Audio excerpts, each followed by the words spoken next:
Good evening and welcome to the City of Hayward Planning Commission meeting on October 23rd, 2025. We're holding a hybrid meeting with some participants in the council chambers and others who have joined virtually via Zoom. This meeting is being webcast on Comcast TV Channel 15 and live streamed on the city's YouTube channel and on the city's website. This meeting is called to order at 7:01 p.m. Please rise, and Commissioner Lowe, can you lead us in the Pledge of Allegiance?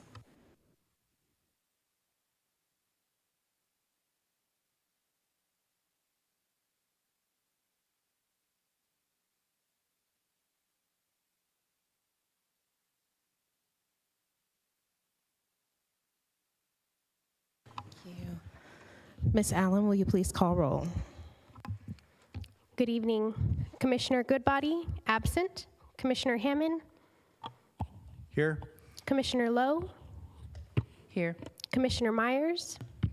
Present. Commissioner Stevens, absent. Commissioner Yorgov. Here. Chair Hardy. Present. We will now open public comments on non-agenda items. The public comment section provides an opportunity to address the Planning Commission on items not listed on the agenda.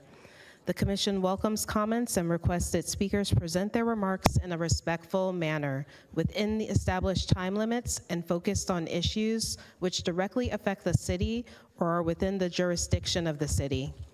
As the Commission is prohibited by state law from discussing items not listed on the agenda, your item will be taken into consideration and may be referred to staff for further action.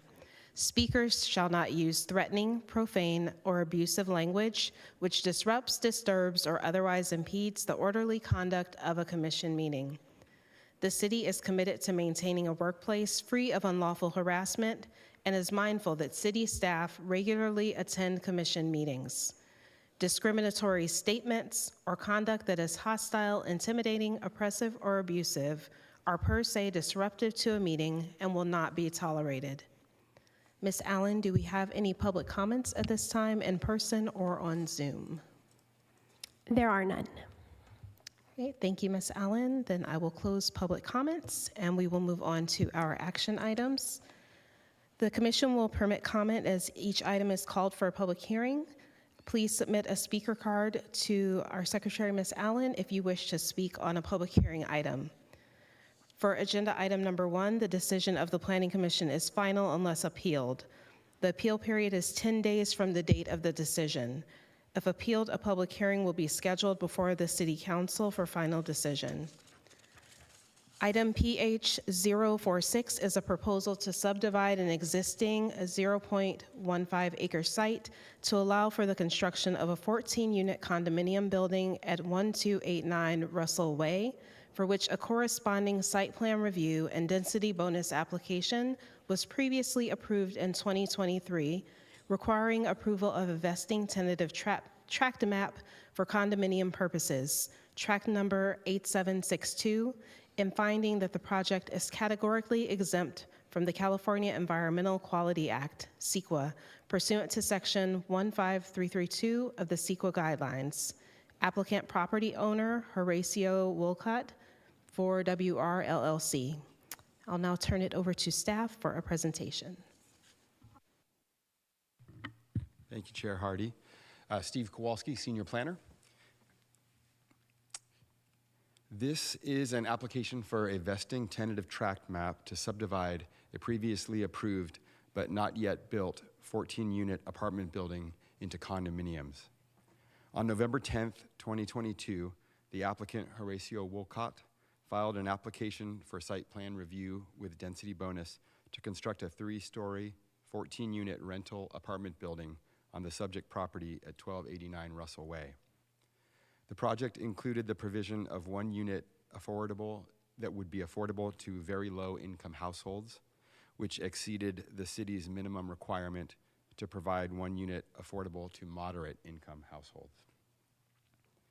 In exchange for this, the applicant was entitled to 1 concession and unlimited waivers under the city's and state's density bonus laws.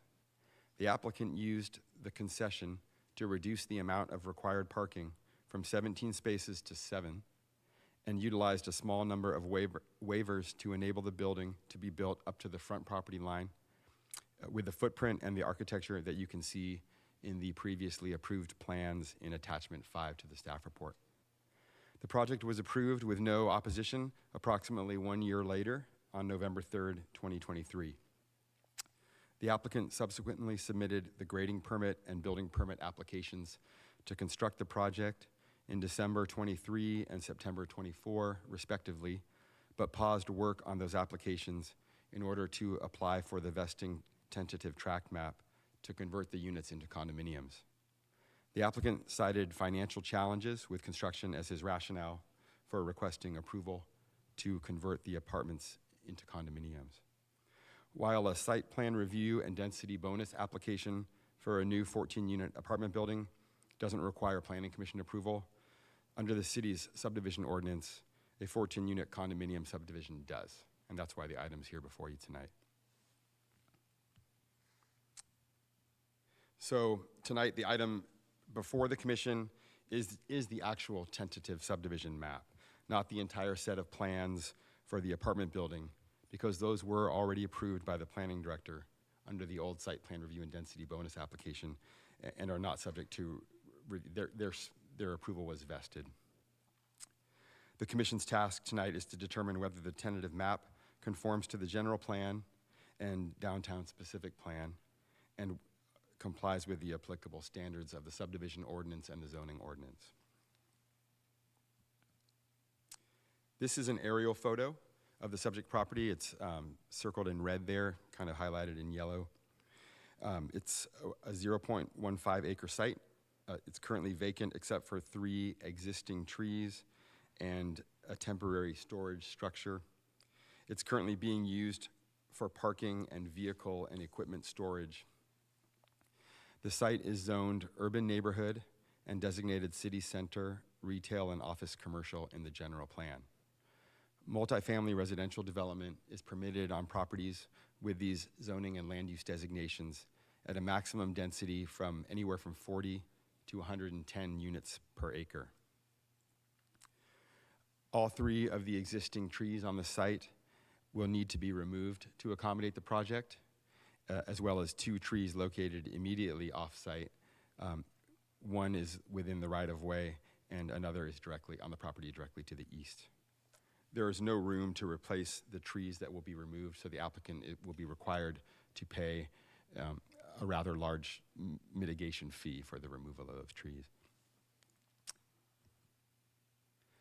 The plans that were approved feature a 3-story building containing a 7-space parking garage, main entrance lobby with mailboxes, a separate elevator lobby inside the garage, and a bike parking and storage area, and various utility rooms on the ground floor, and 14 total residential condominiums on the 2 upper floors, with 7 units on each floor. Each floor is identical, the floor plans on each floor.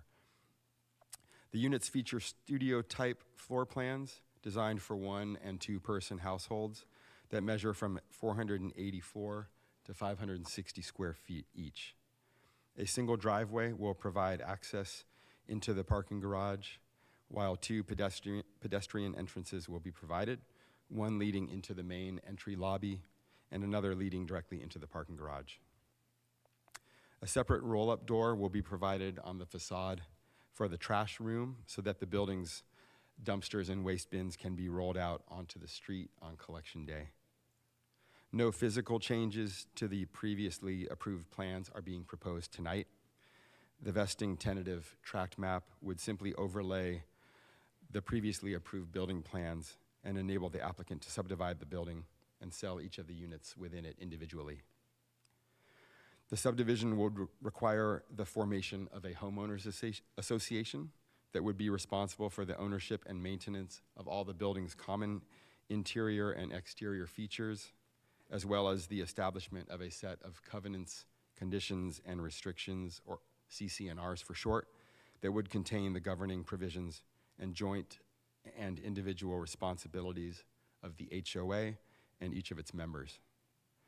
The project would also still provide 1 unit for sale instead of for rent at pricing affordable to very low-income households. Staff reviewed the proposal, as always, for conformance to the general plan and downtown-specific plan, and for compliance with the applicable zoning standards for a new high-density residential project, and determined that it does comply with the standards of the zoning code and is consistent with a number of goals and policies of the land use and housing elements of the general plan, as well as the downtown-specific plan. This slide contains 3 of the goals and policies in the general plan, which staff found the proposal to be consistent with. I don't need to read each one of them. They're in your staff reports. And this slide has 4 goals and policies contained in the downtown-specific plan that the project was found to be consistent with. So based on staff's review and its determination, we are recommending tonight that the Planning Commission approve the vesting tentative tract map based on the findings in Attachment 2 and subject to the conditions of approval in Attachment 3. And that concludes staff's presentation. We do have the developer in the audience tonight with his architect and engineer. And they don't have a presentation, but they are prepared to answer any questions the commission has. Thank you. Thank you, Senior Planner Kowalski. I also want to acknowledge that Commissioner Stevens has joined the meeting. And at this time, we'll open the floor for commissioner questions.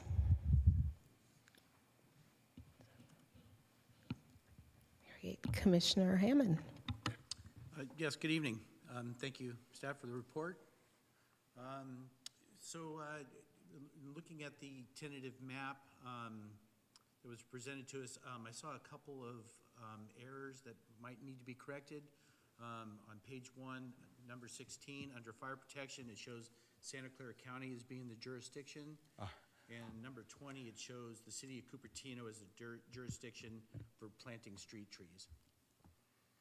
Thank you. That was brought, well, one of those 2 were brought to our attention. The other one was missed, so kudos to the commissioners for pointing those errors out. This is a tentative tract map, so it's not the final version that will be recorded, but do we have Kathleen Terentieff Bria on the call? Okay.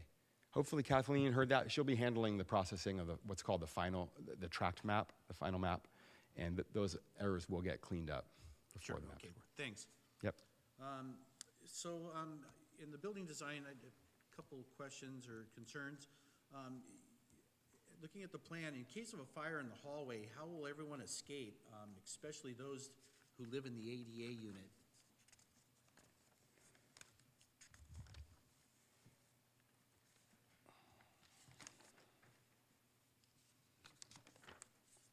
So the building is relatively small. There is an elevator on one end of the common corridor, and there's an emergency stairs on the other. Those 2 means of ingress and egress satisfy the fire code, the exiting requirements, egress requirements. Sure. It's a small hallway. If there's a fire, it's going to be a little scary. Anyway, will there be a no smoking rule? And if so, how will it be enforced? I think the city has a, do we have an ordinance in the books yet about not being able to smoke? Okay. Right now, the city does not have prohibitions on smoking for multifamily, so that is not applicable. Okay. And out of curiosity, what is the market value going to be for the very low income unit?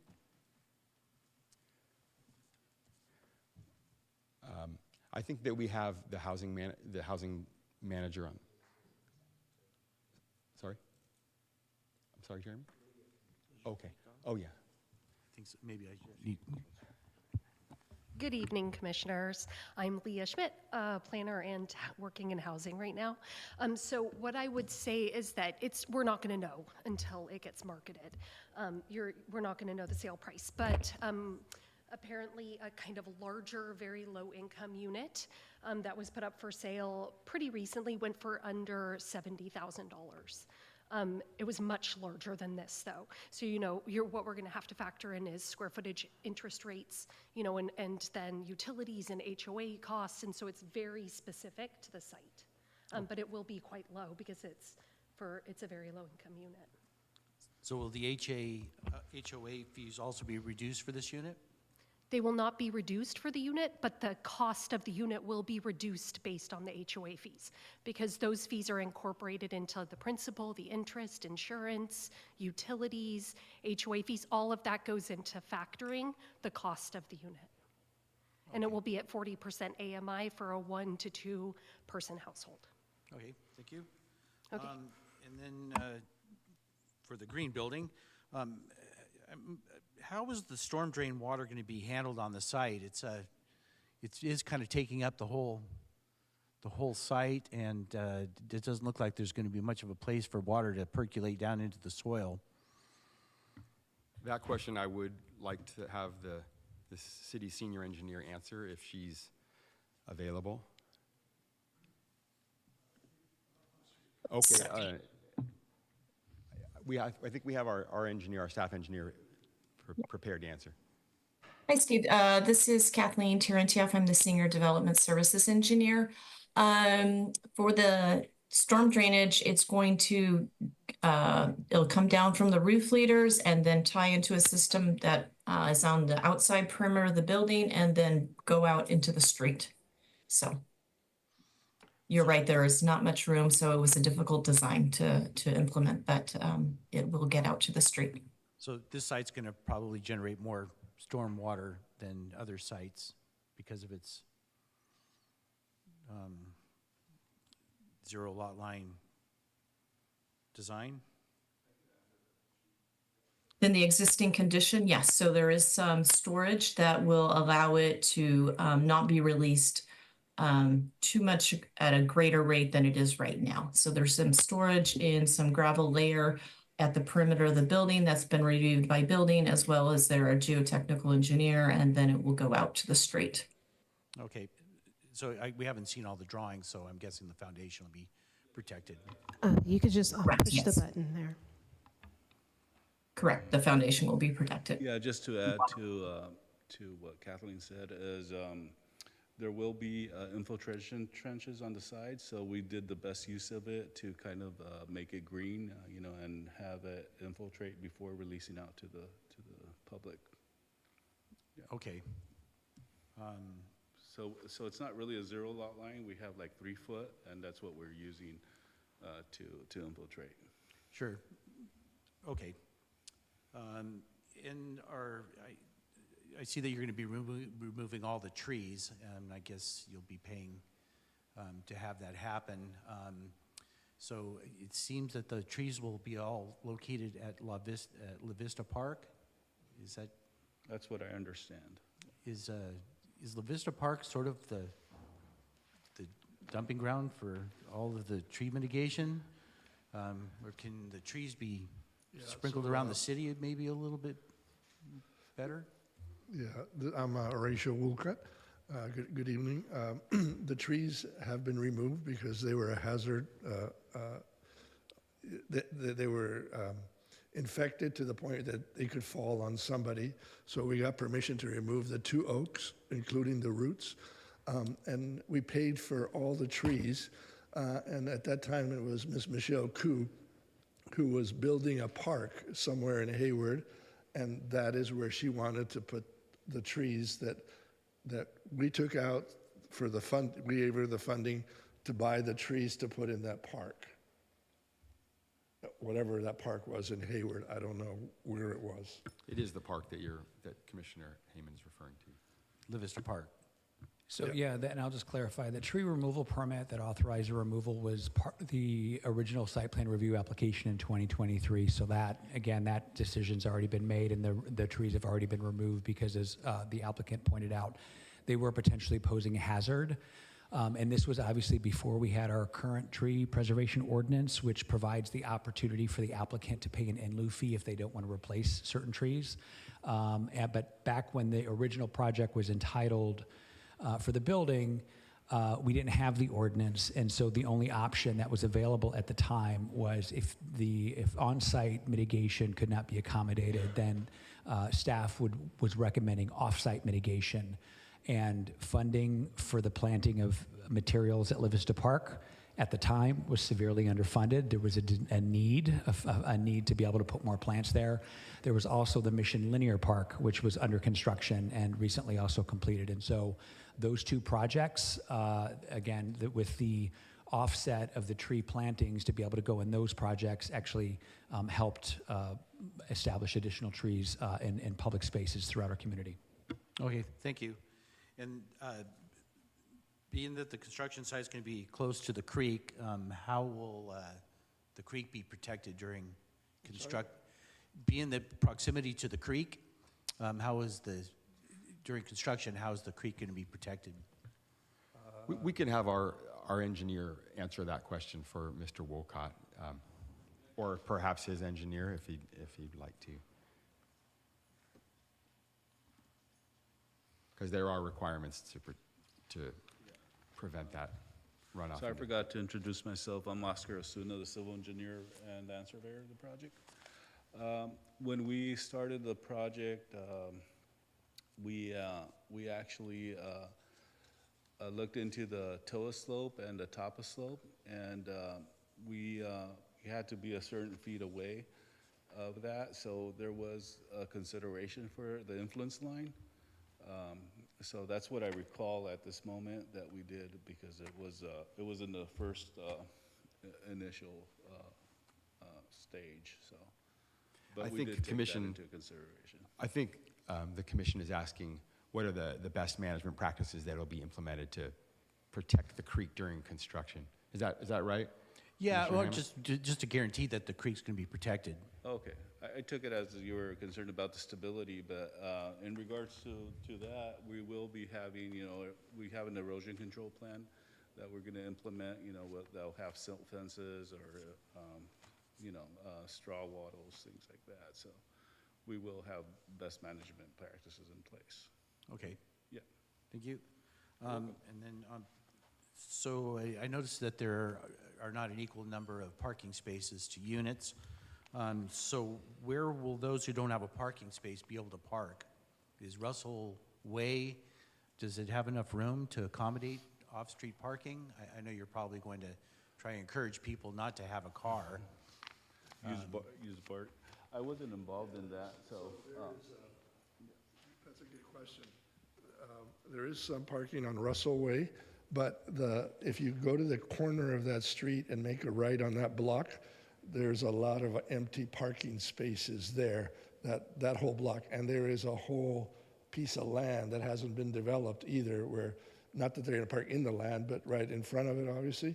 So, and also the next parallel street from one block over to the right, there's also a lot of parking there.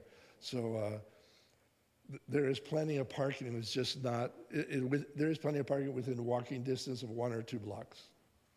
Okay, so not super convenient, but. Yeah, but you don't have to walk a mile, it's just a couple blocks. Sure. The best.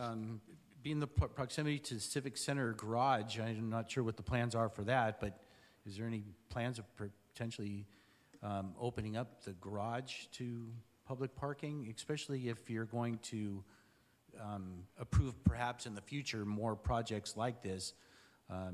The street looks like there's plenty of opportunities to build more high-density housing that are going to need parking. Is that potentially an option? I can't answer that question.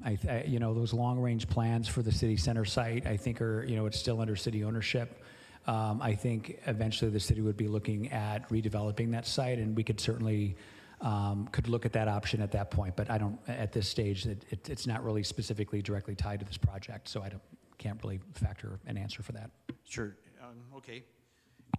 And since I guess you're trying to get people not to have cars for this site, being that it's close to AC Transit, is there any way that, I don't know, to get AC Transit to maybe step up their service? I think right now it's like 40-minute wait for a bus. Again, we don't regulate the operations of AC Transit. We do have regularly quarterly interagency meetings with AC Transit where we meet with them and we talk about operations. But in terms of their operational needs, they just went back last year and they did kind of a refocus of the demand. because ridership for AC Transit buses has dropped substantially, and so they wanted to maximize those lines which were the highest potential.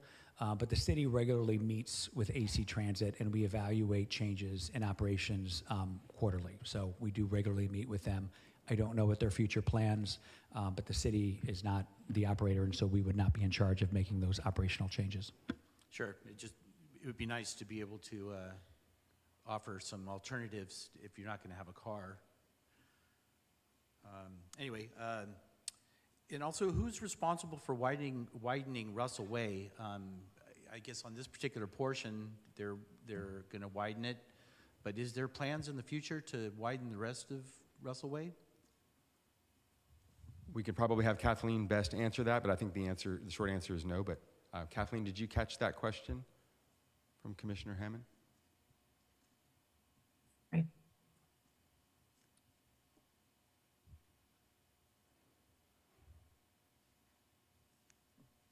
Sorry, my video's not turning on. Oh, there it is. I did catch that question. I am not aware of any plans by Public Works to widen that street, no. If other projects came in that were of similar nature, they would have the same requirement to widen the street to a 26-foot pavement width. Okay, so I guess I'm just concerned if we're going to approve this project, why not approve more projects in that area? It would seem to make sense if you're planning on trying to get more units into the downtown area. So I guess follow-up question would be if how's the city going to handle the infrastructure, the sewer, water, electrical along that street? The city has long-range plans for the build-out, and this project, when we did our general plan update, part of our requirements is we have to be able to look at full build-out assumptions. So we did do the full build-out assumptions citywide, and we plan accordingly. And so every year, this commission gets to review the CIP list that comes before we adopt our new fiscal year budget, and those highlight the city's priorities with roadway maintenance and any potential upgrades. And so, again, I think as projects get developed, the CIP list may change, but right now there's not a demand for that, or there's not a need. I think what we're seeing with this particular project is there was some additional dedication that was required in order to meet minimum fire access requirements, and that's why this particular applicant was required to dedicate some land. But that is a life safety requirement that is necessary in order to facilitate safe passage to and from the project. Okay, thank you. That's my questions. Thank you. Are there any other, Commissioner Myers? Thank you, Chair. Just a couple somewhat oddball questions. It appears these are 400, 500, 600 square foot units. I might be questioning for you guys. Do you find that there's a substantial market for units with the square footage characteristics that are similar to this? So that would definitely be a question of the applicant, city staff. That's not our area of expertise. Okay. We process the plans that are Thanks. submitted I was to us. kind of hoping So for the Mr. applicants, Wolcott. if you wouldn't mind. I'm just kind of curious if there's a big, if you're seeing, I would think so, but do you see a pretty substantial market for these size units? Yeah, I think so. I think it's, I think it becomes an affordability issue, right? You want a bigger house, you better have $3 million or more. If all you have is $200,000 a year, then you got to make the payments that you could afford.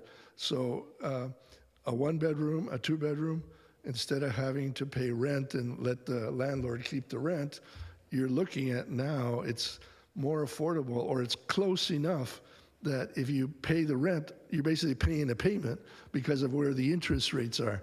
Today, a 1-bedroom or a 2-bedrooms go for $3,000 to $3,500. You look at $1 million or $500,000. $500,000 at 6% or 6.5% is $3,000, $3,500. So it's about the same. You're better off paying, paying your mortgage payment on a smaller unit than you are making a rental. Right.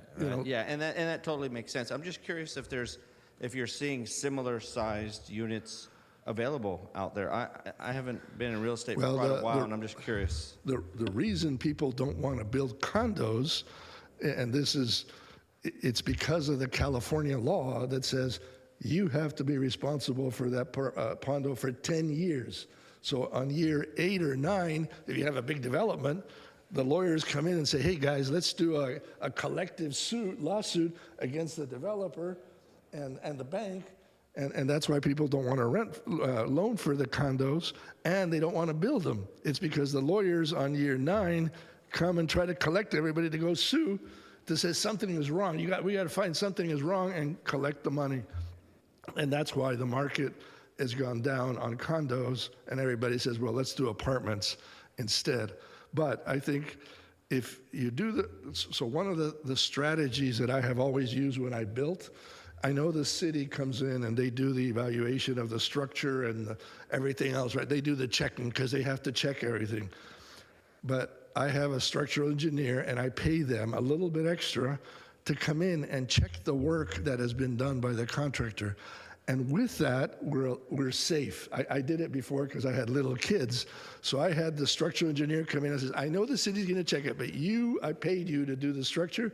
Come in and check everything out. And he found this, and we need something else over here. And then he said, the builder said, no, I don't see it. And then he said, look, if you look here, oh, okay. So what I do is I ensure myself that I know that building will be there 10 years or more. And I did it, I learned that because I had little kids when I did remodeling and all that. And now I don't mind paying that extra money to the structural engineer to be safe. And then the city comes in and, they also check it. But I paid the structural engineer to come in and make sure that is going to be safe for whoever's in there.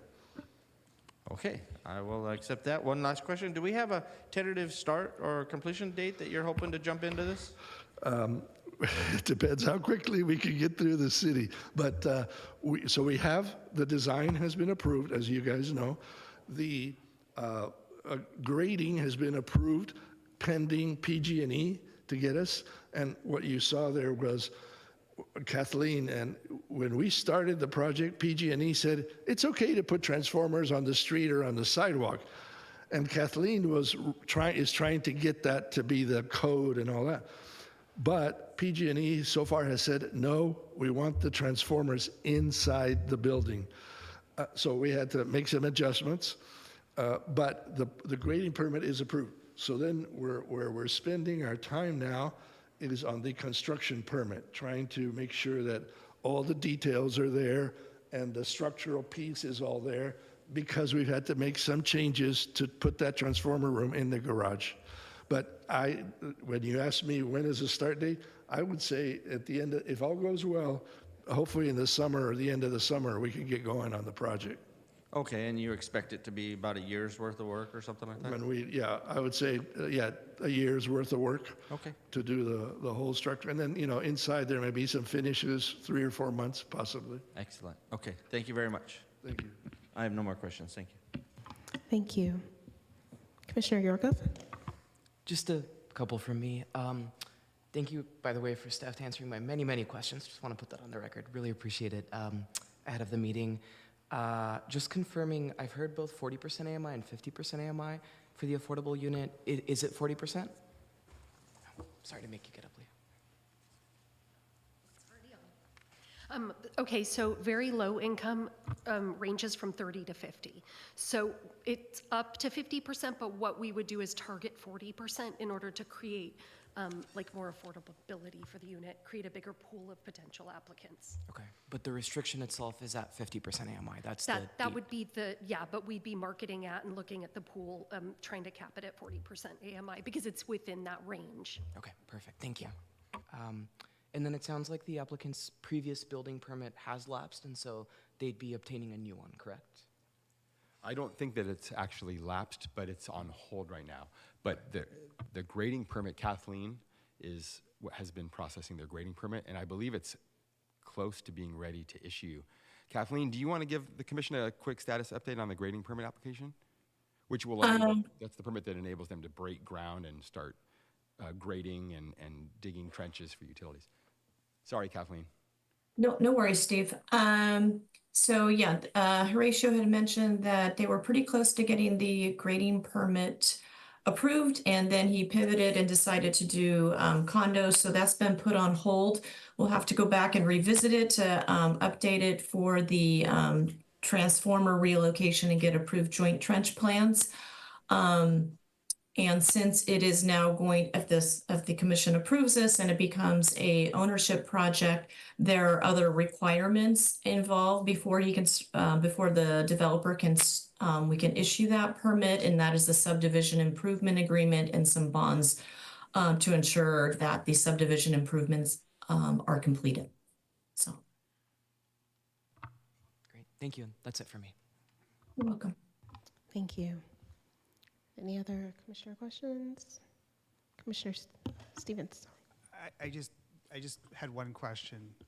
So the gentleman that just spoke, so this is a condominium. This is a subdivision for a condominium, correct?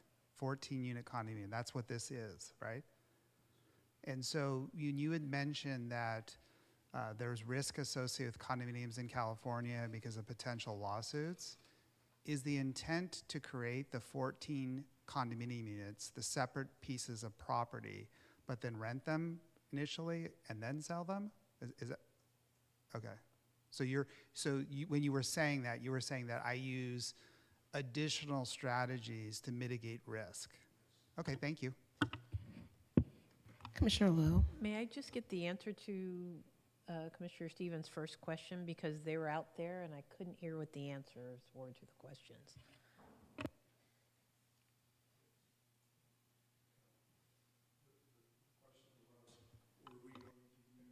Can you push the button there just so it's on? Thank you. Right. Yeah, the question was, were we going to use the 14 units to rent them first and then convert them to condominiums? And the answer is no. We want to make them condominiums from the beginning, and we would mitigate that risk because why people don't want to build the condominiums is because the lawyers come after them after year 9, so to get them on year 10. So we want to make sure that they can't come after us on year 10, and we feel comfortable by using these strategies that I mentioned, that they won't have anything to come after. Maybe, a refrigerator broke, well, that's a minor thing versus the building, the structure is sinking, or, it's tilting, those are things that, affect people. Or the elevator isn't working, everything has to be vertical, straight, perfect, so that there are no lawsuits with regards to anything that would be major costs, right? But little things like the dishwasher or some of that may last 10 years, and that's okay. It's not, it doesn't break the bank. It's the big things that you got to be really careful. The structure, the foundation, everything that's around it. How are you getting rid of that water, which is exactly the point, that in Hayward and anywhere else, water can definitely break a foundation and, mess up a building. I mean, we've seen in San Francisco, the Millennium Building, starting to tilt. Well, those are things that we have to mitigate. That was the question. Thank you for repeating yourself. I appreciate it. You're welcome. Thank you. I don't have any other questions. Great, thank you. I just have one question, and it's a follow-up question to one that was submitted before the meeting. It was about the change from it saying that there were going to be studio units to one-bedroom units, and I just wanted to know, just for clarification, does that make any change at all to the parking requirements? Just to get that on the record, is there any impact at all to that? No, there's no difference. They're both considered one person. A studio has slightly cheaper park impact fees. To me, that was my mistake in looking at the plans. I did inherit this project kind of midway through the process from another planner, and they looked like studios to me, but the architect and the developer they're one bedrooms in their eyes. So that means they just have to pay a little bit more money in park impact fees, but the parking requirements are no different. Perfect, thank you so much. Just wanted that on the record. Great. If there are no more commissioner questions, then we will move on to, I will close the public hearing, and we will move on to I won't close the hearing, sorry. We'll move on to public comments. Ms. Allen, are there any public comments in person or online? There are none. Okay, there are none. Now I will close the public hearing, and we will move on to commissioner comments. And if anyone would like to make a motion. I'll make a motion. So I will move to approve the vesting tentative tract map and find that the project is categorically exempt from the California Environmental Quality Act. I'll second that. Great, we have a motion and a second. Not see. Yes, we have a motion and a second. So, Ms. Allen, will you please call roll? Commissioner Goodbody, absent. Commissioner Hammond, Yes. Commissioner Lowe, Yes? Commissioner Myers, Yes. Commissioner Stevens, Yes. Commissioner Yorgov, Yes. Chair Hardy. Yes. So the motion passes. Thank you.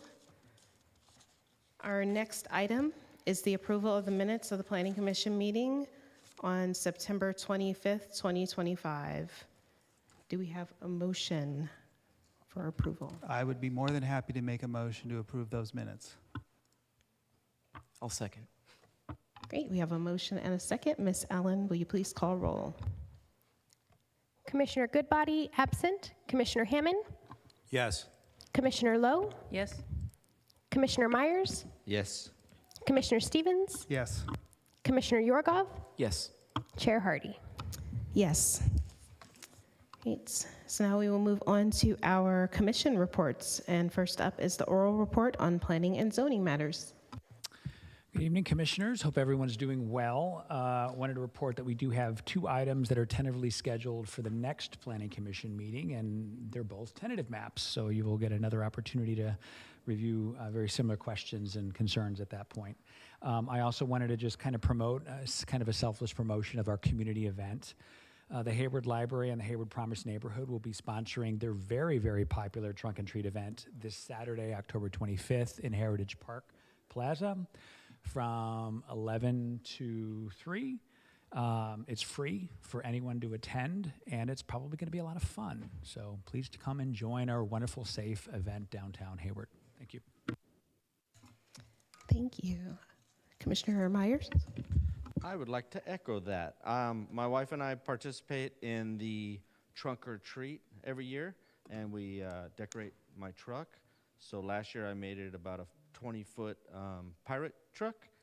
It was pretty impressive. And this year I've made about a 10-foot spider with about 120 feet of large pipe for legs. So please come out and check out my hard work. Anyway, it's a lot of fun. There's thousands of kids, and it's a really awesome event. Oh, and I'm sorry. It is this Saturday from 11 to 3, rain or shine. Great. Are there any other commissioner announcements? Not seeing any. So with that, our meeting is adjourned at 7:44 p.m. Recording stopped.